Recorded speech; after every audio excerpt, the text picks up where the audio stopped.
how can you figure out how many calories you need in order to lose weight? That is the number one most important thing you need to know in order to find success. I'm going to teach you how to do that in this video right now. Welcome to For Faith Fitness, the number one YouTube channel to help you fight obesity. If you're in the middle of that fight, consider sticking around and subscribing because that's all I talk about, and I promise, with the right education, you're going to win. Okay, so I'm going to give you a formula, a 3-step formula. The last part is just as important as the first part, so make sure to stick around for this video. I'm going to make it quick so you have all the information you need to figure out your calories. Okay, first, nice and quick and easy. You need to figure out how many calories you burn during a day just existing along with your exercise. So I'm going to put a free BMR calculator tool in the description down below. Visit that. There's a graph right to the right of the number that it spits out that factors in your workouts. So if you work out 2 times a week, it'll figure out the calories based off that. I find that calculator is actually pretty accurate. Now, of course, you have to make some adjustments, but it's going to be pretty accurate. And so you want to start there with whatever number that spits out. The real key here is to not use MyFitnessPal's calculator tool. They will automatically spit out calories for you in their app, and I have not once have I seen that be correct. So use the free BMR calculator tool in the description below and factor in your exercise, which is also on that calculator tool.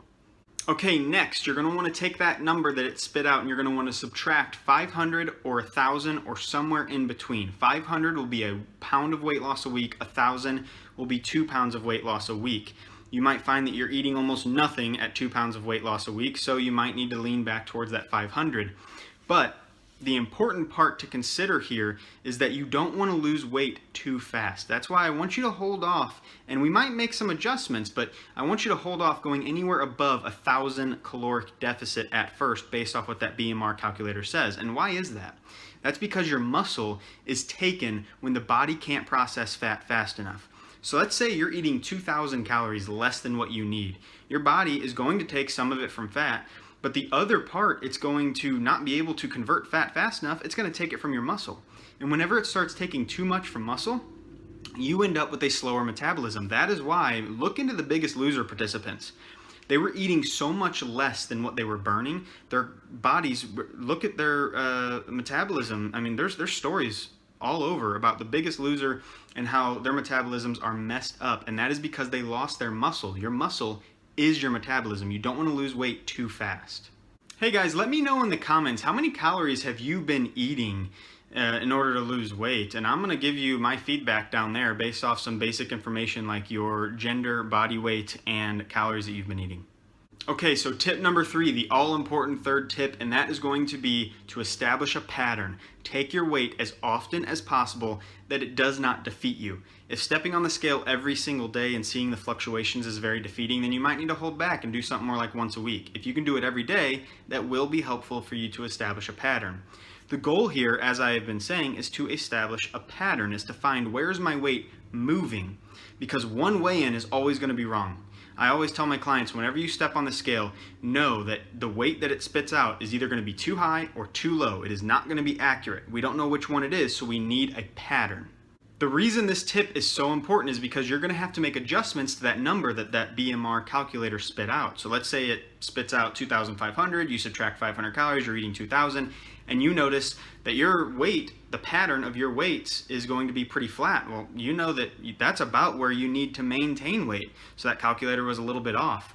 I bet if you gave it more time, it would start to go down, but we could make an adjustment. So I'm going to teach you how to make some adjustments right now. If a pattern of weights, which is probably going to be at least a month of weight, maybe less. If you're taking it every day, it could be something more like 2 weeks. But if you see a pattern is flat, then I want you to subtract off another 200 calories. We don't want to go too fast because I bet if you gave it more time, you would start to lose weight. So we'll start with just 200 calories. Let's go another 2 weeks and see what happens then.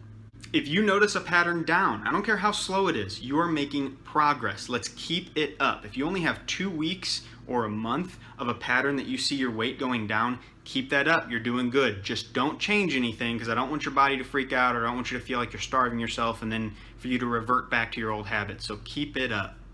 If you notice an increase, which is going to be rare because you just adjusted your calories, you use the BMR, you're working out. If you notice an increase in your weight, you could be gaining muscle. That could be possible, but there also could be something else off. Message me in the comments or email me, and my email's down in the comments as well. I would love to help you out. There could be something more going on.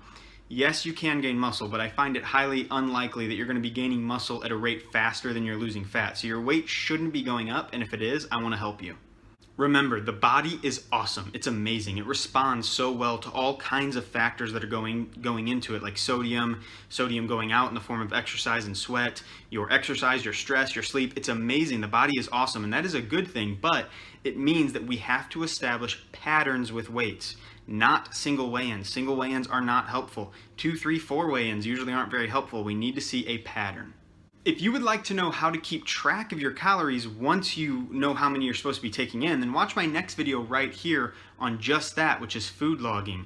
Thank you guys so much for watching this video. I'll see you in the next one. Keep crushing it. God bless.